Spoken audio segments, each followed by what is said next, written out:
Alrighty.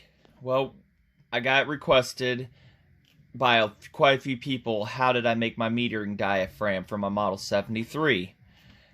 And I said I'll make another video on it for another chainsaw I've gotten, the 2-man 549, which if you haven't seen that one, go check that out.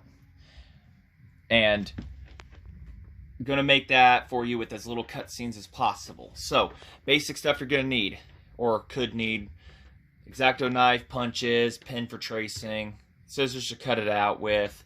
These are the rivets that I use. You can find these on eBay. So you just look that up, semitubular rivet oval head. And it was like $13 for 100 of them, and I've used 2. So, that's kind of required for it.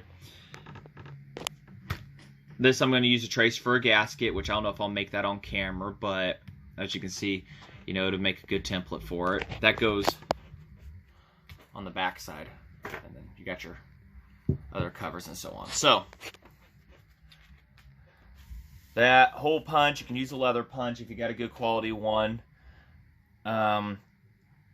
Pliers, vice grips, whatever. 1/8 inch drill bit and a drill and a hammer. And you're also going to need a vise. We'll get back to him as soon as it stops raining. Get stuff painted. And hammers and so on. And of course, the material. Nitrile coated nylon weaving is what it is. 0.3 millimeters thick. So, get you all set up here. Try to do as little cut scenes as possible. We're going to drill out the rivets here, so that when we go to trace it, we know exactly where to mark for them. Make sure we're there. Try to mark for them and everything. Oh, you guys fell down.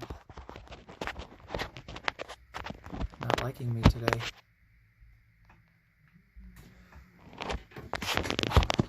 Looks like everything's gonna fight me today. This working out thing ain't working out. Alright, you gonna stay? Alright. Keep an eye on you guys. Stop falling down.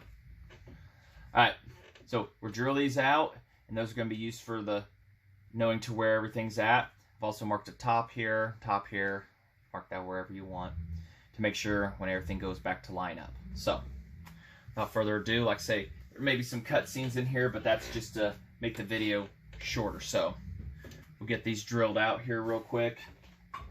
A million different ways to do it. Pick your poison. I'm going to put it up on top of a vise over here.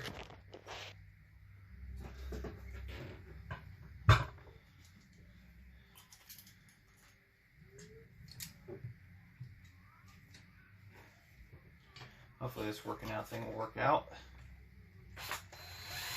I tried to find brass rivets but couldn't, so...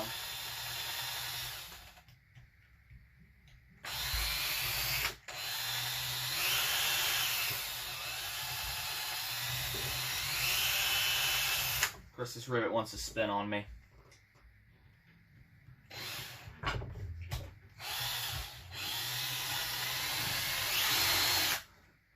Yeah, that one wants to spin on me. So is that. Alright, well, we're going to have to do a cutscene. Get them drilled out, and I'll be right back with you all. Alright, got it kind of figured out here. Got them started, drilled out. Taking the bunching them out here. There you go. Punched out. And for ones that you're going to that are glued on and everything, before you take this metal part off of the diaphragm that's glued on there, mark, circle, whatever, or you actually just drill your holes, drill them through first, and then you can peel it off, and that gives you your template right there for where to put the rivets on the next one. So, there we go. There's that. Get this out of the way. So, that is what we're tracing right there. And those you got to save. So, pretty sure we all know how to trace and everything.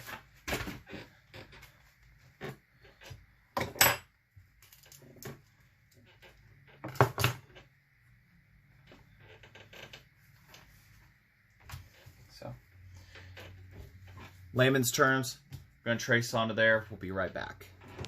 I mean, pretty simple stuff, right?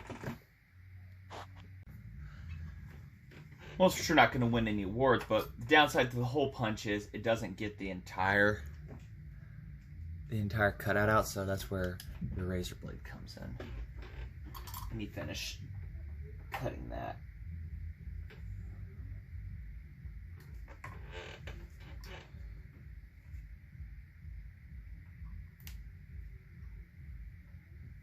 And a good sharp razor blade is what you want.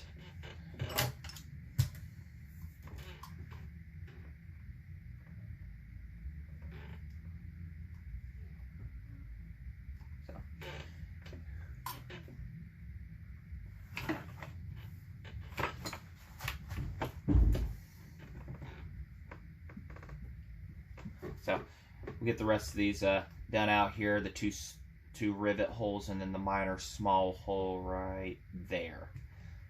And then we'll be able to get the riveting done.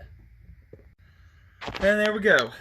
The tedious part cut out.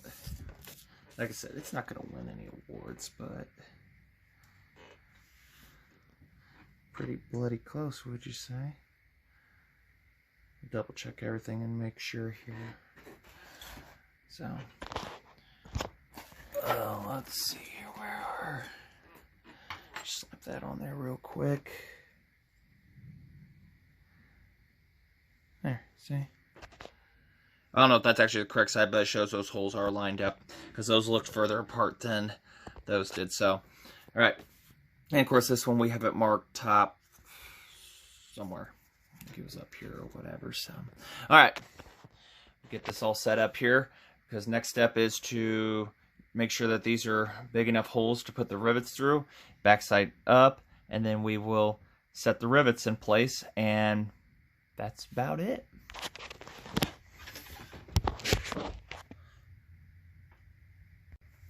All right, so remember, that's up here where the dirty gasket is, and they match perfectly like that, so that'll go like that.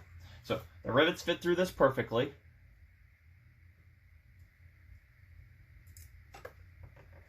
Tedious tiny parts. I mean, you could put sealer on it if you want. I guess seal all would be pretty legitimate stuff. Handles gasoline pretty good. That fits through the holes perfectly. I'll show you what we're doing. Just putting these through, just threading the needle.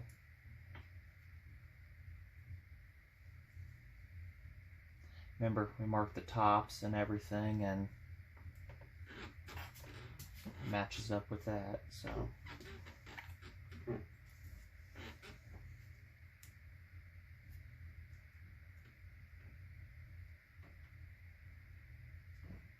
Matches there. Now we gotta clock this one, rotate it so that both of them line up.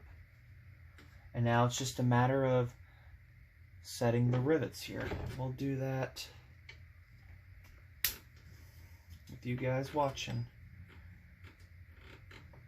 Hopefully we don't have everything go flying. Ooh, got the old rivet still stuck on this one.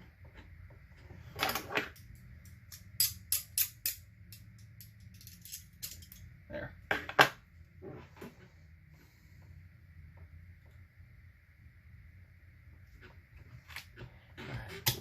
Let's see what we're doing. Whoa. Got some magnetism stuck on this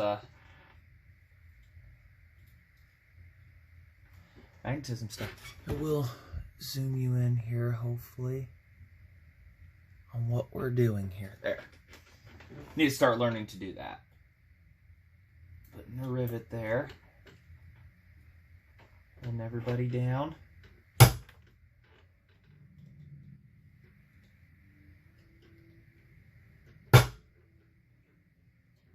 Make sure this surface is still set.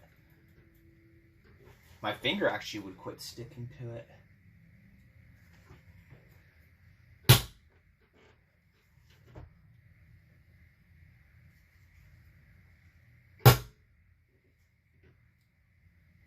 No being squeamish about this.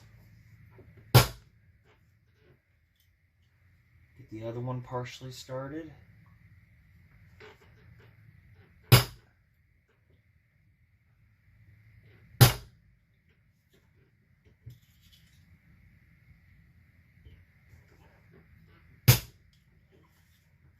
Not going to be the prettiest looking rivets, but I've had these remanufactured and those rivets didn't look pretty, but they held. We may put a little seal all around this just to be safe.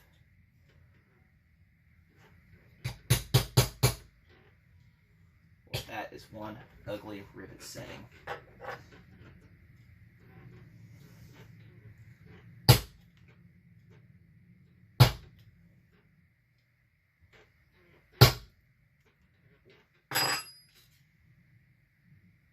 But they are set. Yeah, okay, I think I kept you guys in pretty good view there. So, I'm looking at the screen right now. So, ugly looking rivet sets, but it is set. There it is. I mean, that is your pretty much complete product error. Then, like I said, you can put sealer around that, which I guess I will, just to be safe and sorry. Turn this upside down and give it a final.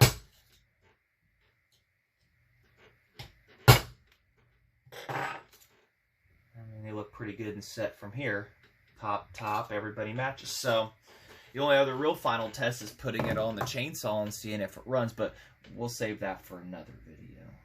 So, I guess does she match up with that? I don't know. Let's take a chance.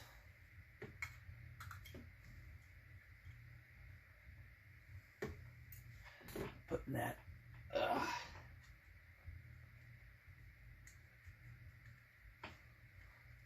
So it's all trial and error. It doesn't work out. You don't get it the first time. Rivets are easy to drill out, cheap. They come in huge quantities. So